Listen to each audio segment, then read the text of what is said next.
All right, so it looks like we are recording. So I'm just going to start off, like I said, with a brief introduction. We just want to say welcome. And as part of our Domestic Violence Awareness Month programming, we really wanted to be able to spotlight and showcase the resources and services in the greater Spokane region. To be able to highlight the advocacy, the work, and the resources that these organizations are doing to support victims and survivors of domestic violence. So I'd like to start off by saying that domestic violence, intimate partner violence, any form of relationship violence does not discriminate. It can happen to anyone at any time. And so it is really critical as a community, and especially as a campus community, that we work to spread awareness and understanding of the prevalence of intimate partner and relationship violence.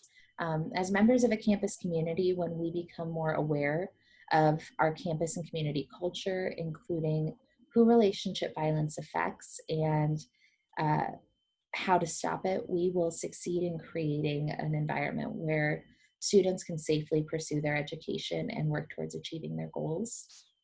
So my name is Shannon Ketchum. I am the manager of student programs at Spokane Community College. I oversee awareness and prevention education programming. And I'm also a certified Title IX investigator, which means that I receive and investigate complaints of sexual misconduct, sexual harassment, gender-related violence, including stalking and intimate partner violence, and protected class discrimination and harassment, as well as related retaliation. We're hoping that today's featured resources spotlight is going to be a learning opportunity for our campus community, and we want everyone to remain respectful and to support the spirit of prevention education and understanding available resources and services. As a disclaimer, we also recognize that today's topics are sensitive, difficult, and may be triggering for survivors and victims of relationship and other forms of sexual violence. So we will be providing information during and towards the end of today's conversation regarding campus and community resources for support and advocacy. So we're going to begin today's session with the introductions of our featured guests and some remarks from today's featured resources regarding the background and mission of their organizations. We'll then discuss a few questions surrounding the culture of relationship and sexual violence and how to work towards meaningful culture change when it comes to the concepts of bystander intervention, recognizing signs of healthy and unhealthy relationships, and creating a trauma-informed culture of support and understanding surrounding the experiences of survivors. We'd also like to offer the opportunity for our featured resources to answer any question from those participants that do join today's session. For any of our participants, if you have a question for our featured guests, please type into the chat or use the raise hand feature, and we'll work to address your question as we move through today's discussion. So with that said, I am going to go ahead and turn it over to have introductions from our two featured resources this morning. We have Allison Jones-Lockwood from End Violence Against Women International, EVAWI, and we have Annie Murphy from the Spokane Regional Domestic Violence Coalition. So I'm going to go ahead and have you jump in and introduce yourselves and share a little bit about your organizations.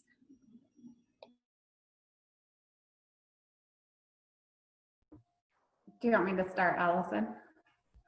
Okay.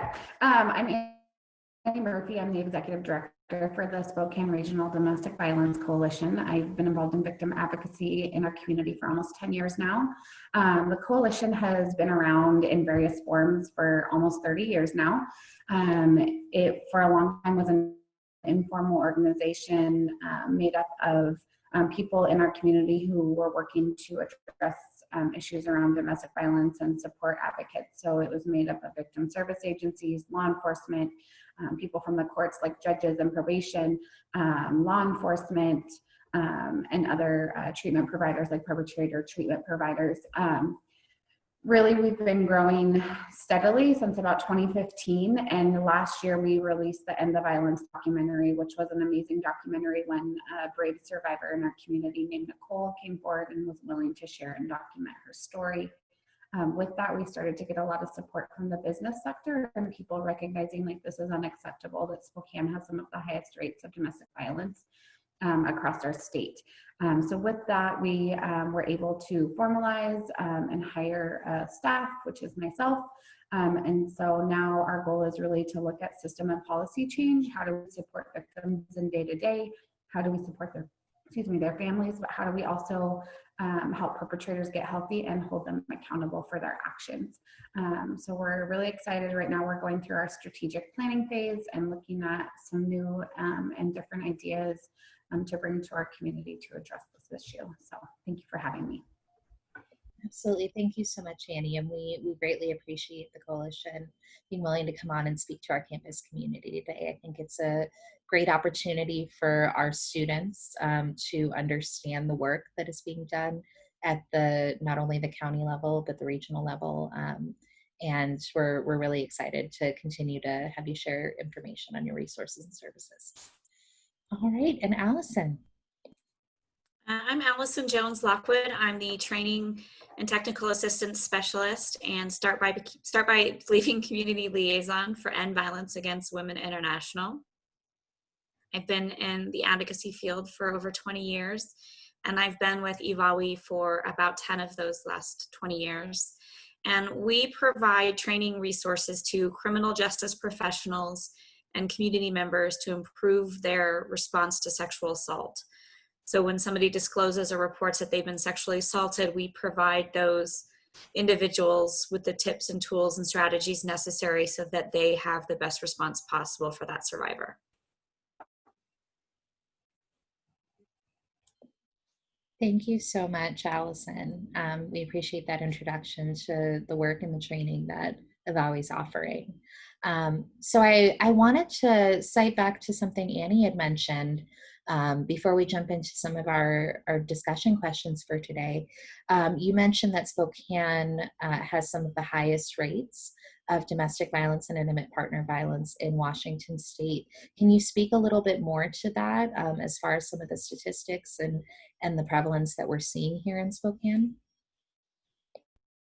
Sure. So 1 in 3 women and 1 in 10 men in Spokane County will be victims of violence.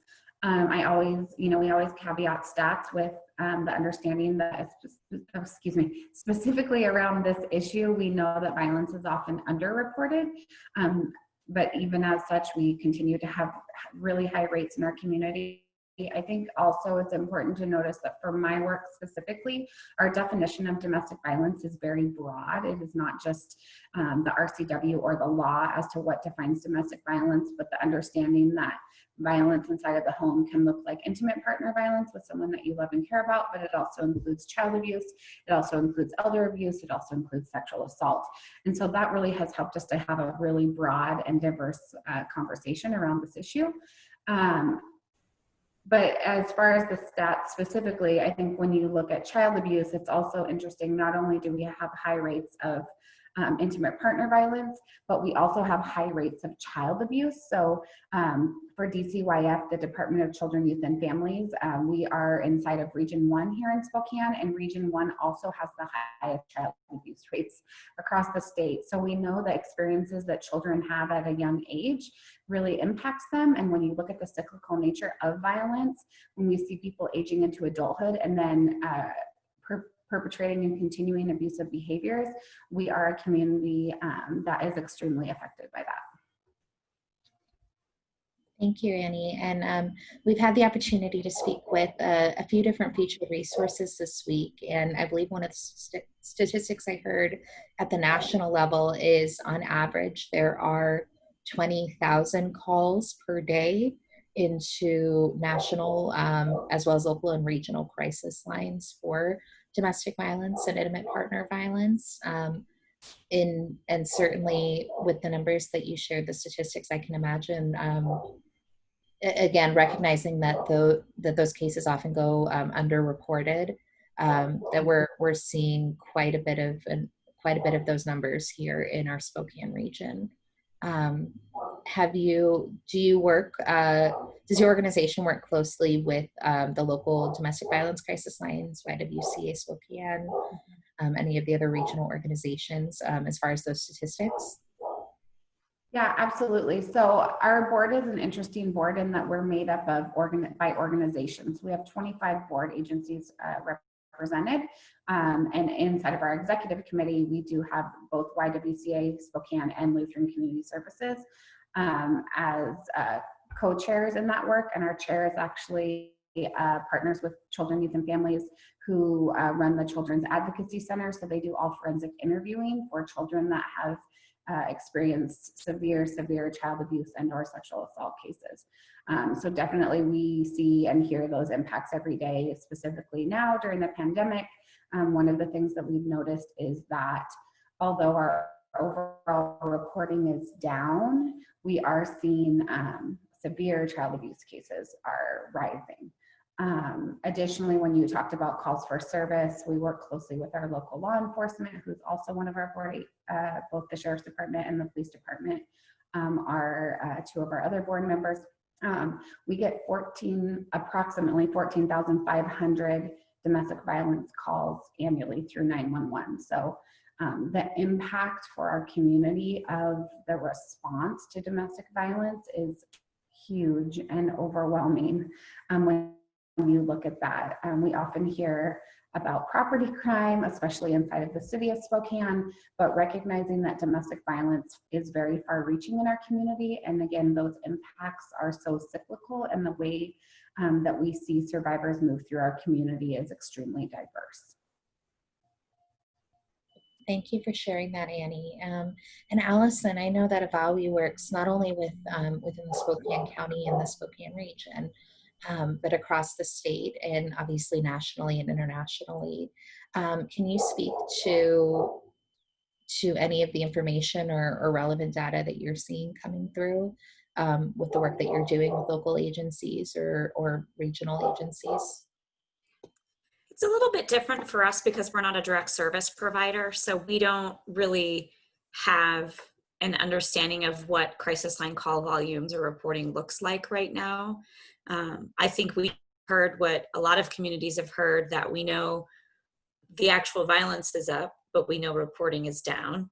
We know it's happening. We know that survivors are struggling significantly, particularly this year with everything that's been going on. So that's really the extent of what we know, because we're not a direct service provider.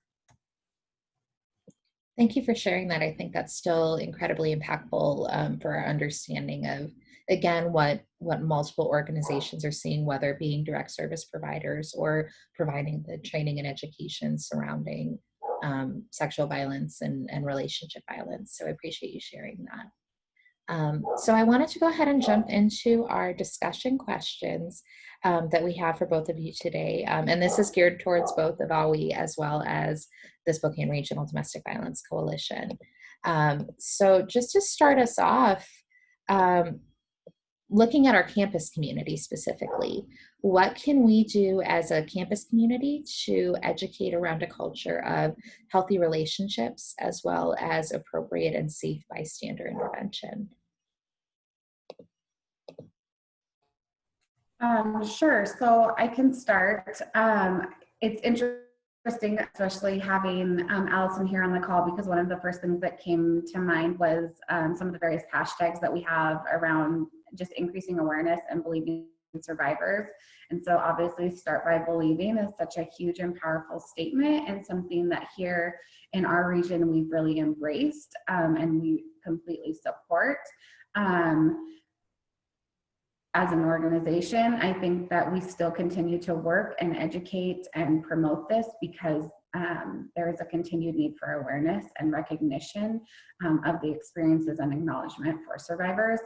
I think we saw at a national level when the Me Too movement came out, we saw a lot of survivors that were able to come forward and share experiences that perhaps they never had. I'm on some national online platforms and just seeing the number and volume of people who said, I've also had these experiences, but I've never felt that I could openly share is so, so powerful.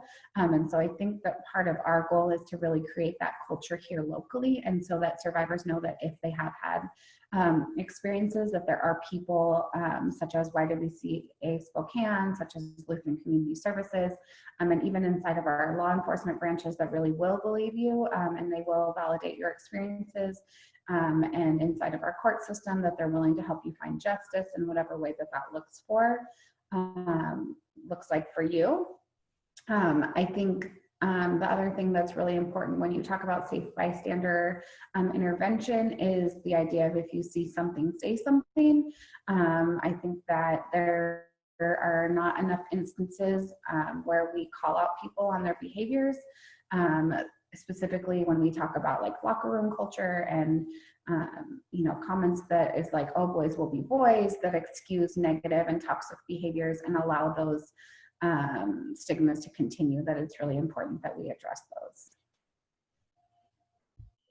Thank you for that, Annie. Allison. I know the question is about the campus community, but when I think about healthy relationships and bystander intervention, I go many, many, many years before they get to a campus environment.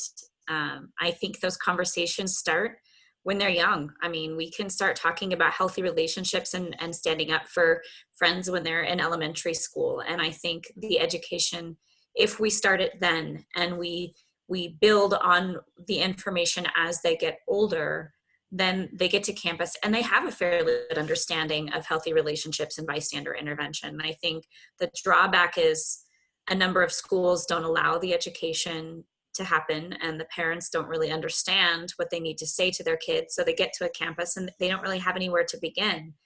So I think that the most successful is starting very, very young with age appropriate material, and the hope that when they come to campus, they have that understanding. But if they don't, then you just start from the same beginning. You define what a healthy relationship looks like and what people should hope to have in a healthy relationship. And that, as Annie said, speak up, say something when you see something that's wrong. And I think it's also being very clear and specific about these are the behaviors that we're talking about speaking up for. If you see somebody harm somebody, if you see somebody grab somebody's arm and yell at them, or, you know, those are all warning signs, and speak up and say something about it. So. Thank you, Allison. And actually, that's not the first time I've heard that this week from our featured resources, is being able to start that within the education and within the family from a young age. And Annie, this might be more relative to the work that the coalition is doing. What partnerships or what connections may be happening or are hoping to happen with the school system, even before they get to the campus level, where we're talking about it at a college, university level? Are there any conversations that are starting to happen within the school districts? Yeah, absolutely. So there are a few programs here. I mean, our YWCA has a prevention program that they're in some of our local high schools. Lutheran Community Services also does some prevention work. We also have Stop the Silence, which is another nonprofit in town that has created their own curriculum that works in a few school districts inside of Spokane Public Schools, as well as Meade School District. And really it is about teen dating violence and having those conversations with young adults. We are really excited that we are part of implementation with Handle with Care, which is a model that came out of West Virginia that does early identification of children that have experienced trauma and connects those kids through law enforcement with the school district. So that's currently being implemented inside of Spokane Public Schools. And actually we just got a grant through the county commissioners that we're really excited about and appreciate from them, that we're looking to bring that implementation across our entire county, so that when, like I said, when children experience trauma, then they're able to have a trauma-informed response from the school district, from their teachers, and then the opportunity then, if teachers know about that, then they can connect kids with further support and resources, as well as possibly the family if needed. Thank you for sharing that, Annie. And that was not something I was aware of or familiar with. So I think that's that's an incredibly great initiative to hear about, and to know that we're aiming to have that recognition and referral and have those conversations starting within the schools. So thank you for sharing that. Yeah. So kind of moving on to the next question, we know that there are a negative range of, there's a range of negative issues and trauma responses that a victim or survivor of relationship violence may be struggling with, not only immediately following assault, but also a pattern of relationship violence. What can we do and again, I'm focusing on the campus community, but we can speak to the broader community as well. What can we do to support survivors or victims as a campus community, as a larger community, or even as individuals in the immediate aftermath, as well as on a longer term basis? I'll be brief on this and then I'll turn it over to Allison because I know that that's something that they train on. But I think that the importance for everyone to understand trauma, to understand what trauma looks like, how it manifests, how it affects us physiologically as well as psychologically. I think it's interesting, but an important thing to know about trauma is that it's not linear. So oftentimes the experiences that I've seen is when a person experiences trauma, we often want them to do what we think they should do or to respond how we think they should respond. But the reality is that everyone's experience is different. And so I think, again, it goes back to the idea that we mentioned earlier of really believing survivors. So when they do disclose, that we really support them. And even if it doesn't maybe fit into how we think it should, or it doesn't sound how we think that it should, that their experience is still valid. But I will turn it over to Allison. I'm sure she has a lot of great thoughts. As Annie mentioned, the very first thing we can do is start by believing. When somebody discloses to you, start from an orientation of believing them, that the disclosure has merit every single time. And when we start from the position that the person is telling the truth, we set them up for success. And the success might sound like a strange word, but what I mean by success is we know that survivors of sexual assault specifically reach out to 2 to 3 different support people before they report to police. So if that very first person believes them, and the second person and the third person believe them, first of all, we've helped make it more likely that they will in fact report to police. If the police officer also believes them, we have also ensured that the survivor feels more comfortable, they feel supported, they feel more willing to give full information to describe what happened to them. The more information they give, the more likely it can be investigated. The better the investigation, the better the prosecution, and the more wraparound support we provide to them also improves their healing outcomes. Now, to show the other side of that, we have somebody who discloses to their best friend, and the best friend just says, "Oh, I think you're overreacting. It really wasn't that big of a deal."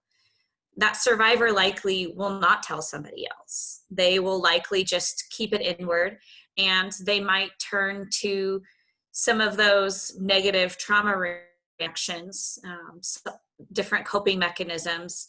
So we don't have that same setup for success that we had as if we had started from the orientation of believing. Start by believing is just one aspect of a victim-centered response. Victim-centered responses include knowing what trauma looks like for survivors of relationship and sexual violence. It also talks about support and empathy and coming from that orientation of believing. Thank you so much for that, Allison.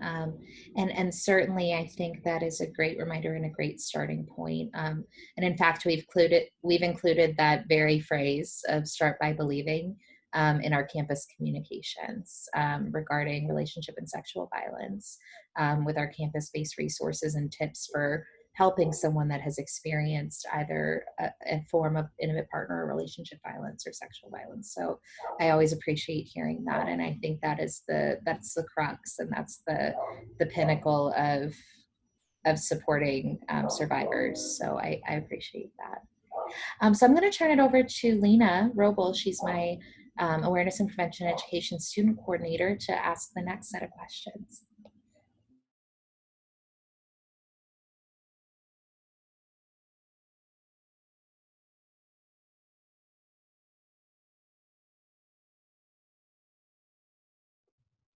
I was on mute. Well, according to research, the larger percentage of intimate partner violence victims are women. Men are also victims of relationship violence and abuse. How can we better disseminate information on resources and help men to become more comfortable speaking out about their experiences with sexual and relationship violence?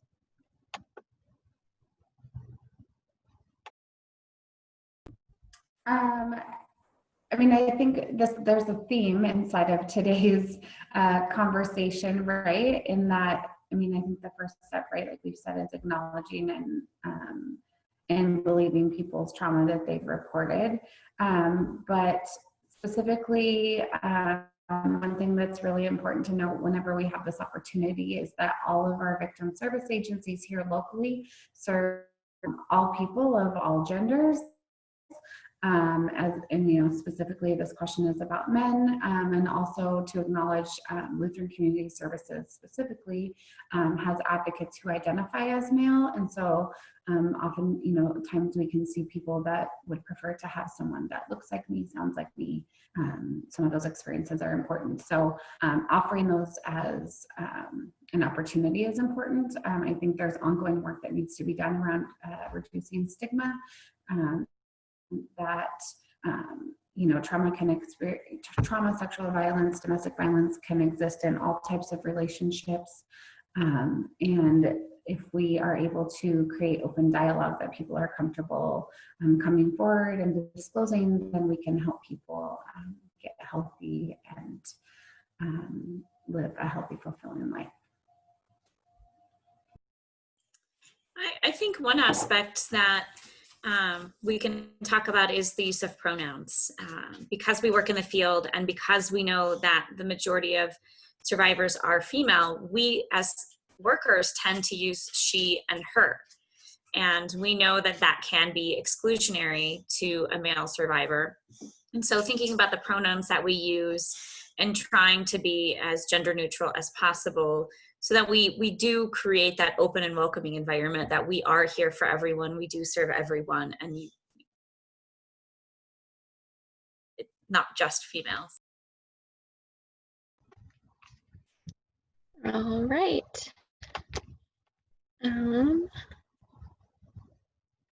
The LGBTQIA community is also disproportionately impacted by relationship violence and abuse. Can you speak to this and share any information on available support and advocacy resources? Sure. So like I said before, all of our victim service agencies are open to serving all people in all spaces.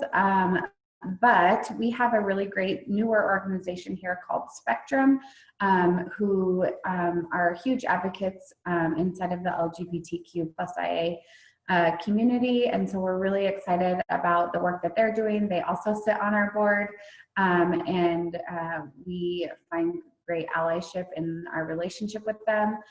We recently did a focus group with their organization, and so we're really looking forward to hearing that data and supporting them and sharing that data at some point. Right now, they are actually working on creating a resource list for the Spokane community, not solely around these types of issues, but they will be included, but also around businesses and other resources that people can access that are either led by LGBTQ+IA persons or are open and welcoming. And so I think that, again, just finding safety in all places and advocating for all spaces to be safe places is really important. Kind of like Allison shared before, right? People come forward and disclose to people that they are comfortable with. They need to have that safety and security. And so I think it goes back to that greater culture of our community and creating a safe a safe community for all people. I think Annie covered it. I don't have anything else to add.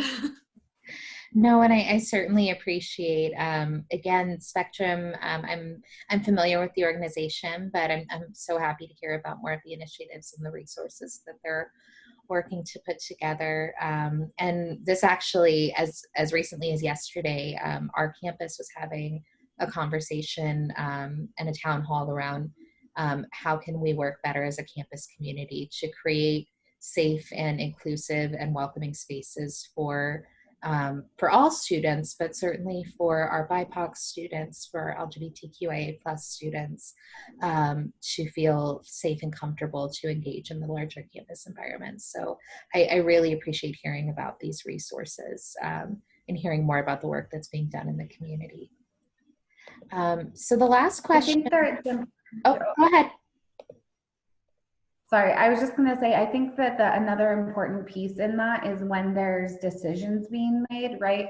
I mean, we hear about it's so important to continue to reiterate, is through my partnership with Spectrum specifically, and their leadership is saying, you know, people who are impacted need to be at the table. They need to be part of the conversations. They need to be part of the solutions. Oftentimes they have the solutions, they know what's going to work for themselves, and so allowing them the opportunity and the voice is so important. And so I think that you know, and as an ally, and then, you know, in all spaces, just saying bring people to the table. The table, you know, if we don't have enough seats at the table, then we need to create more seats. We need to create more space for people to be part of the conversation. I think that that's important work in our community across multiple issues that we need to continue to allow people with lived experiences to come and be part of conversations. Absolutely, absolutely. And I will say, as a, you know, not only as a awareness and prevention coordinator, but an educator as well as a survivor, I wholeheartedly agree with that. I think that is a critical component of making any meaningful change, and especially any meaningful culture change, whether it's in a campus or in the local community, is absolutely bringing those individuals with lived experiences and creating space and creating the opportunity for inclusive conversation. So I really appreciate you reiterating that point, Annie. Thank you so much for that. So I think the last question that we have for both of our featured resources today is, what is one thing that you wish more people knew and understood about relationship and sexual violence?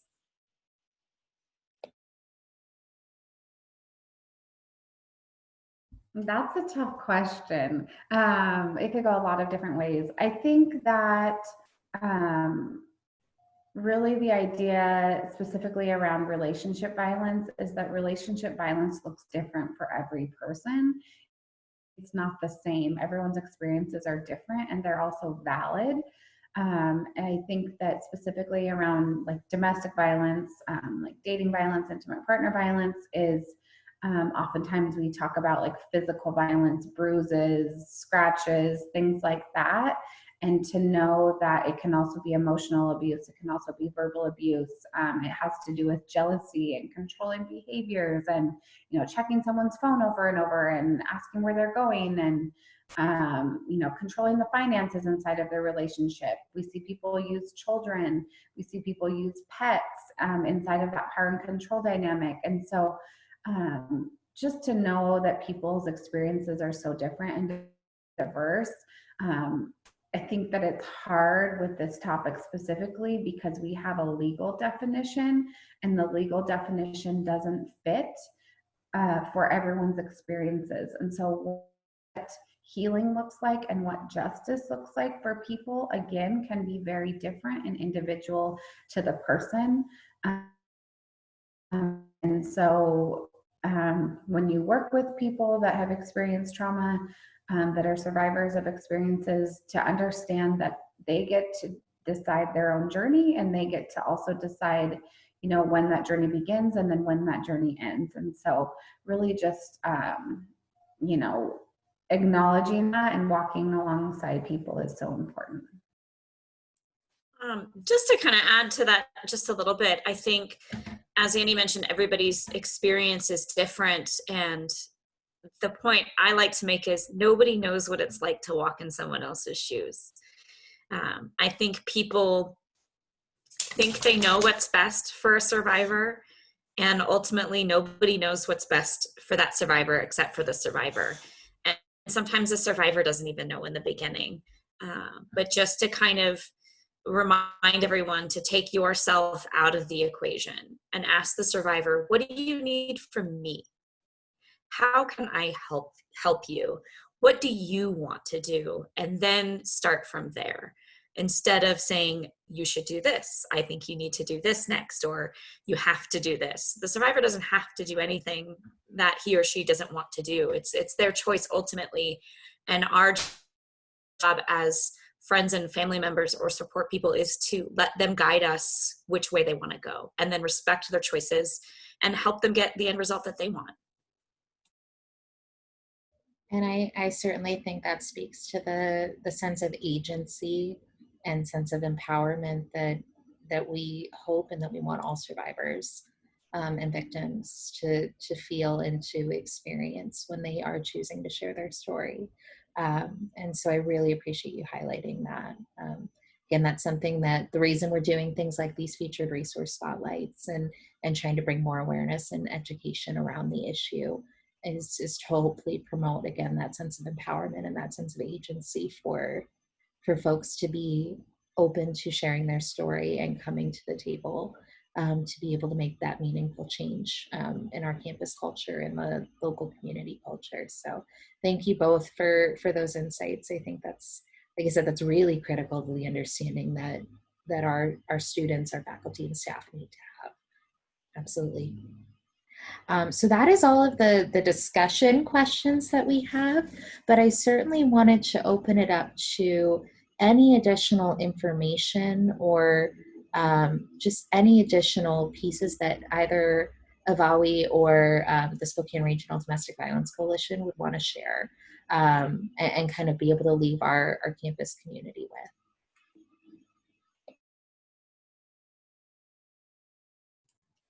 I want to circle back to Start by Believing. We kind of talked about that's the beginning and that's kind of the end, right? Everything kind of goes back to that initial response. If we start from that orientation of believing, we do improve healing outcomes, we improve justice outcomes, whatever justice looks like for that survivor. It doesn't have to mean the criminal justice path. It can be other forms of justice. But when we start from that orientation, we help them along the way. Yeah, and I just had a few other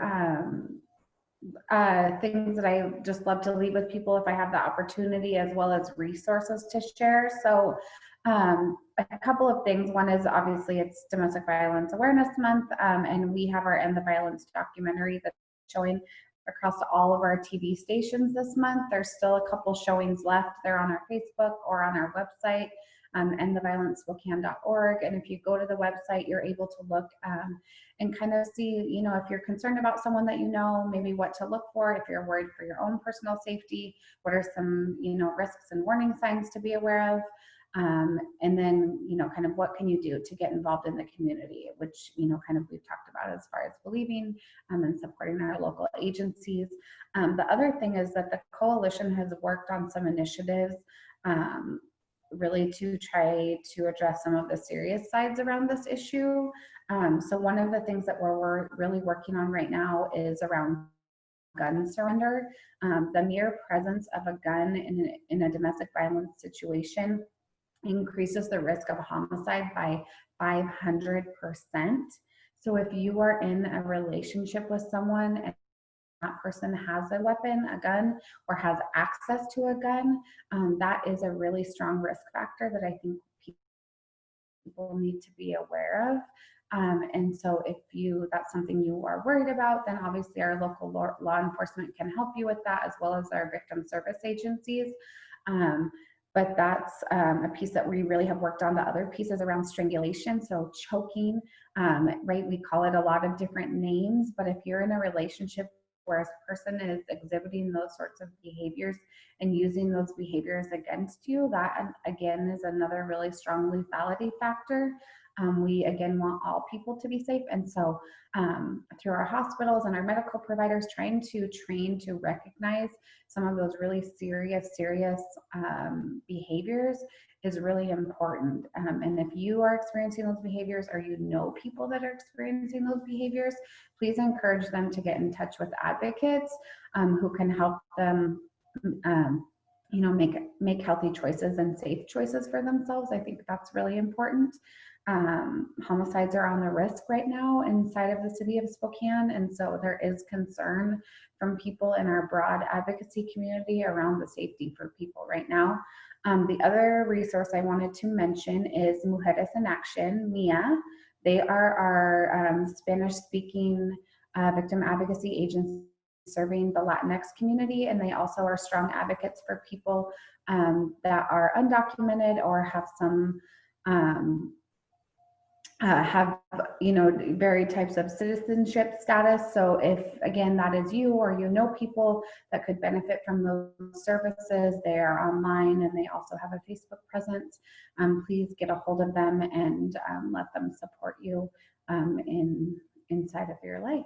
So just wanted to make sure I got that information out there. I think it's really important that we keep talking about this and keep talking about, again, like the diverse way that violence shows up inside of people's experiences.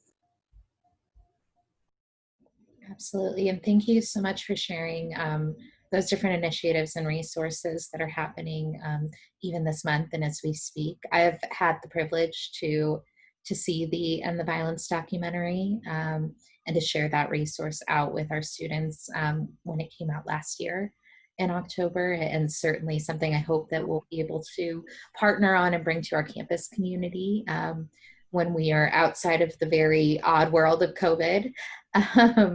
So certainly we'll continue to help promote that, and we'll be sharing the links not only to startbybelieving.org, but also to the End the Violence Spokane website, and certainly to the documentary. Well, I just want to say we really greatly appreciate you taking the time to speak to our SCC and our CCS campus community today. I think this has been a phenomenal conversation, and just wholeheartedly, like I said, not only as an educator, but as a survivor of intimate partner violence, and someone that has needed to connect with these services. I am so privileged and thankful to be able to highlight the work that you are doing, and the incredible empowerment that you're giving to survivors and victims of relationship and sexual violence. So I do want to open it up. Lena, do you have any additional questions that you wanted to offer? No, I don't. I think we covered everything. You guys did a really good job answering all the questions. Great. Well, I'm going to go ahead and stop the recording.